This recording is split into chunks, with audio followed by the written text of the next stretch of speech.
دوسری بات جو آپ نے کہی نا کہ کاٹا لگ گیا ہے اور کیا انہیں ان کی وہ 2018 کی حیثیت بحال ہوگی،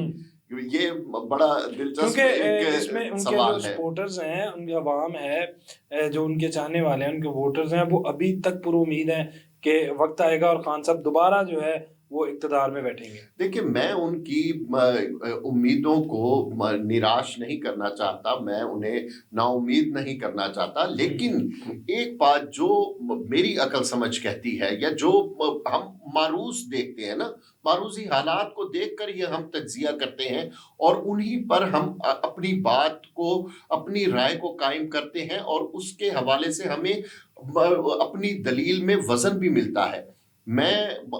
سر دست آپ کو کہوں کہ وہ کچھ نہیں ہونے جا رہا، عمران خان ریلیز نہیں ہونے جا رہے، بلکہ میں تو یہاں تک کہوں گا کہ وہ 2027 تک وہ باہر نہیں آ سکیں گے اس طرح سے کہ اپنی سیاسی سرگرمیاں شروع کر سکیں، اور یا جو وزارت عظمیٰ کی جو بات ہو رہی ہے وہ قطعاً ابھی نہیں ہے۔ اور آپ کے علم میں ہے 2027 میں کیوں کہہ رہا ہوں، کیونکہ جو طاقتور شخصیت ہے ان کی ٹرم 2027 تک ہے، ٹھیک ہے۔ اب ان دو شخصیات کے درمیان وہ عمران خان ہو یا مقتدرہ کی اہم شخصیت ہو، سب سے اہم شخصیت، اس کے درمیان وہ ایک ذاتی ایک اناد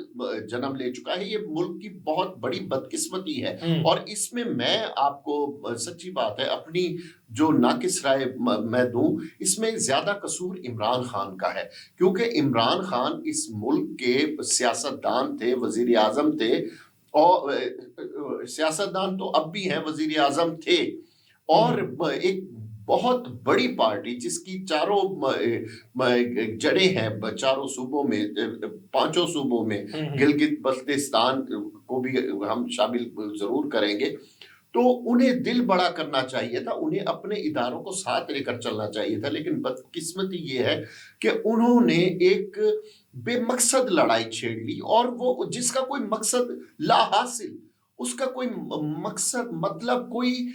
مراد ہی نہیں تھی کہ آپ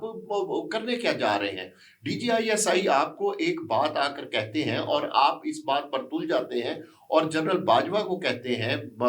کہ جی انہیں فوراً عہدے سے ہٹائیں۔ تو یہ کہاں کی عقل مندی تھی کہ انہوں نے تو اپنا فرض نبھایا تھا اس وقت کے D G I S I lieutenant general Asim Munir نے، تو آپ نے اسے ذاتی ایک لڑائی میں تبدیل کر لیا اور یہ کہا نہیں جی انہیں ہٹائیں۔ اور آپ کے علم میں ہے کہ یہ کسی کو بھی جو 3 سال کے لیے ایک پوسٹ پر آتا ہے، اور اتنی سینسٹیو پرائم پاکستان کی ایجنسی ہے، اور اس میں ابھی انہیں مشکل سے 1 سال بھی نہیں ہوا تھا، اور آپ انہیں کہہ رہے ہیں کہ انہیں ہٹائیں۔ اس پر باجوہ صاحب نے بہت ریزسٹ کیا اور وزیر اعظم کو سمجھانے کی بہت کوشش کی، لیکن وہ عمران خان صاحب ہی کیا جو کسی کی بات مان لے اور سمجھ لے۔ اچھا 13 جنوری کو فیصلہ بھی آ رہا ہے، اور بڑی جس طرح ہم پہلے بھی پروگرامز میں بات کر چکے کہ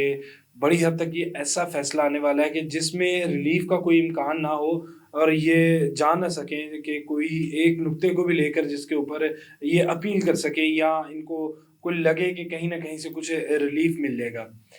اب یہ فیصلہ کس طرح سے آپ دیکھ رہے ہیں کہ یہ فیصلے کی بار بار اس کو جو ہے وہ ملتوی کیا جا رہا ہے، بار بار اس کی تاریخ بدلی جا رہی ہے؟ کیا یہ ایک تلوار پاکستان تحریک انصاف کے سر پہ لٹکتی رہے گی، یا پھر فیصلہ جو بھی ہے وہ جس طرح کا آنا ہے وہ آئے گا، اور خان صاحب کے لیے کوئی اس میں ریلیف نہیں ہے؟ دیکھیں خان صاحب کے لیے اس میں ریلیف کا تو سوال ہی پیدا نہیں ہوتا، ٹھیک ہے۔ ہاں ریلیف اس طرح سے ہو سکتا ہے جیسے توشہ خانہ کا ابھی جو فیصلہ آیا ہے، اس میں دیکھیں کہ محترم جج صاحب نے ہائی کورٹ کے، انہوں نے کہا ہے کہ صرف رسید کافی ہے، باقی کوئی چیز نہیں، جو ایک انہوں نے اپنی ججمنٹ دی ہے عزت مآب جج صاحب نے، ٹھیک ہے، اس پر تو ہم کوئی بات نہیں کرتے، لیکن ایک خوف اس حد تک بھی ہے حکومت میں کہ ہو سکتا ہے کہ بے شک یہ راک سالڈ ججمنٹ ہو سیشن کورٹ کی طرف سے، لیکن اگر اسلام آباد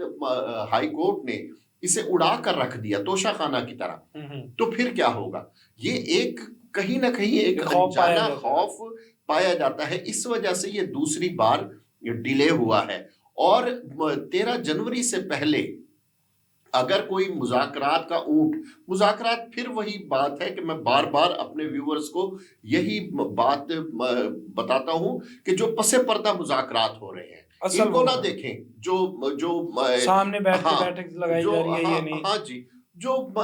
یہ تو ایک مذاکرات قوم کو ٹرک کی بتی کے پیچھے لگا دیا ہے کہ مذاکرات ہو رہے ہیں، کچھ حالات بہتر ہوں گے۔ یہ مذاکرات وہ ہوتے ہیں کہ جس وقت یہ آپس میں ملتے ہیں نا، تو ایک چھت کے نیچے وہ چند لمحوں کے لیے، چند گھنٹوں کے لیے، وہ آپ نے دیکھا ہوگا کہ کہانی کے آخر میں لکھا ہوتا ہے کہ اور سب ہنسی خوشی رہنے لگے۔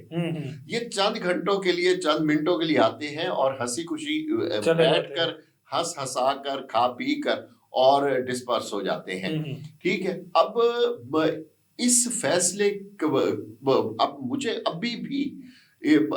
13